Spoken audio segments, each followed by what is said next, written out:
அதாவது இன்னைக்கு பேச போகிற மேட்ரு வந்து நம்ம சவுக்கு தான். அதுக்கு முன்னாடி ஒரு சின்ன 1 நிமிஷம் கிளிப்பிங்ஸில் நான் வந்து கிக்கி பிக்கி பண்ணிக்கிட்டு இருக்கேன்னு இவங்க எல்லாரும் நினச்சிக்கிட்டு இருக்காங்க. இந்த 3 ஆடியோ ஸ்க்ரீன்ஷாட் போட்டிருப்பாங்க. இது 3 ஆடியோ.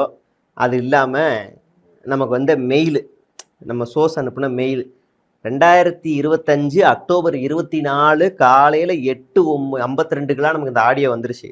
இந்த மாவட்டத்தைச் சேர்ந்த செயலாளர் அவர்கள் மதுவிற்கும் பணத்துக்காக மட்டுமே செயல்படுகிறார்.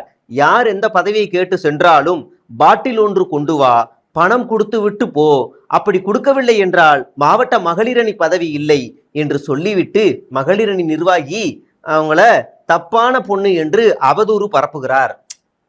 இவரை பற்றின ஆடியோ இந்த இந்த இதுக்கு கீழே ஒரு ஆடியோ இருக்கும். அது இல்லாமல் ஒரு 3 ஆடியோ. நான் ரிலீஸ் பண்ணால் அசிங்கமாக போயிடும், கேவலமாக போயிடும். ஆனால் நான் அந்த அரசியலை பண்ண வரல, எனக்கு அது வந்து வேணாம், கருத்தியில் மோத வரேன். நீ என்னை பர்சனலாக டிஸ்டர்ப் பண்ணனா வேறு யாராவது மெயின் ஸ்ட்ரீமில் கொடுத்து தாங்க அதை ரிலீஸ் பண்ணி விடுங்கன்னா ஜாலியாக சாப்பிட்டு போயிடுவாங்க டிஆர்பிக்கு. இல்லை வேறு ஏதாவது சேனலில் கொடுத்து நான் அமுச்சு விட்டேன்னா ஜாலியாக அமுச்சுட்டு போயிடுவாங்க. நான் ரிலீஸ் பண்ணாதானடா நீ அது எடிட்டிங்கு ஏஐன்னு அதையே சொல்லுவேன். உன் ஆளை வச்சு கூட ஒன்று ரிலீஸ் பண்ண விடுவேன். அதனால் அடக்கி கரெக்டாக வாசிங்க அப்படின்னு எச்சரிக்கை கொடுக்குறேன். மிரட்டலாம் இல்லை, எச்சரிக்கை கொடுக்குறேன். கருத்திலாம் மோதுங்கடா அப்படின்னு எச்சரிக்கை கொடுக்குறேன்.